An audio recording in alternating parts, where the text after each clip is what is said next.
মধ্যপ্রাচ্যের সংঘাতের প্রভাবে থমকে গেছে বৈশ্বিক তেল গ্যাসের সাপ্লাই চেইন। অস্থির হয়ে উঠেছে বিশ্ব অর্থনীতি। ভয়াবহ সংকটের মুখে পড়েছে উন্নয়নশীল দেশগুলো।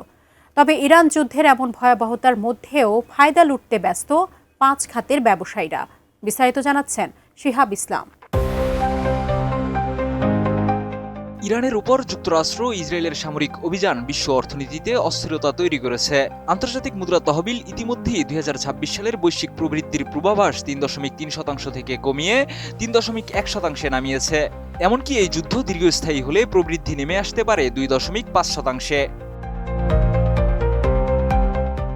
সবচেয়ে বেশি ক্ষতিগ্রস্ত হয়েছে জ্বালানি খাত। হরমুজ প্রণালী বাধাগ্রস্ত হওয়ায় এবং মধ্যপ্রাচ্যে জ্বালানি অবকাঠামোর উপর হামলার কারণে তেল ও গ্যাসের সরবরাহ ব্যবস্থা বিপর্যস্ত হয়ে পড়েছে। আমি বুঝি নির্মাণের শিল্প, সালাম স্টিল বোঝে ডিউরেবিলিটি। সালাম স্টিল, মোস্ট ডিউরেবল স্টিল। তবে এমন পরিস্থিতিতেও লাভবান হয়েছে কিছু খাত। মর্নিং স্টার রিসার্চ সার্ভিসের শেয়ার বাজার আর্থিক পরিস্থিতি গবেষণা পরিচালক শন ড্যানলপের মতে এর মধ্যে প্রথমেই রয়েছে বিনিয়োগ ব্যাংকিং খাত। কারণ বাজারে অস্থিরতা বাড়ায় লেনদেনও বেড়েছে, ফলে বড় বড় ব্যাংকগুলো রেকর্ড মুনাফা করছে।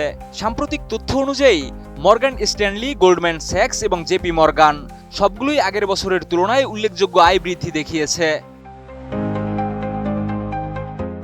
দ্বিতীয়ত রয়েছে ক্রিপ্টোভিত্তিক পূর্বাভাস প্ল্যাটফর্মগুলো। বিশেষ করে পলিমার্কেট প্রতিদিন $মিলিয়ন আয় করছে। খেলাসহ বিভিন্ন বৈশ্বিক ঘটনার পর বাজি ধরার প্রবণতা বাড়ায় তাদের ব্যবসা দ্রুত বিস্তৃত হচ্ছে। তৃতীয় খাত প্রতিরক্ষা ও মহাকাশ শিল্প। বিশ্বজুড়ে সামরিক ব্যয় বাড়ায় এই খাতের শেয়ার বাজারে শক্তিশালী প্রবৃদ্ধি দেখা যাচ্ছে। বিভিন্ন দেশের প্রতিরক্ষা বাজেট বৃদ্ধির ফলে এই শিল্পে দীর্ঘমেয়াদী চাহিদা তৈরি হয়েছে। চতুর্থ স্থানে রয়েছে কৃত্রিম বুদ্ধিমত্তা বা এআই শিল্প। যুদ্ধের প্রভাব থাকলেও এই খাত স্থিতিশীল রয়েছে।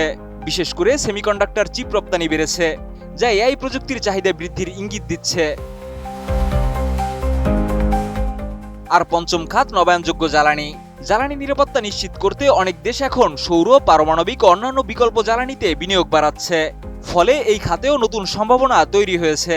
তাই বিশ্লেষকরা বলছেন, ইরান যুদ্ধ বিশ্ব অর্থনীতির জন্য বড় ঝুঁকি তৈরি করলেও কিছু খাতের জন্য এটি নতুন সুযোগ এনে দিয়েছে।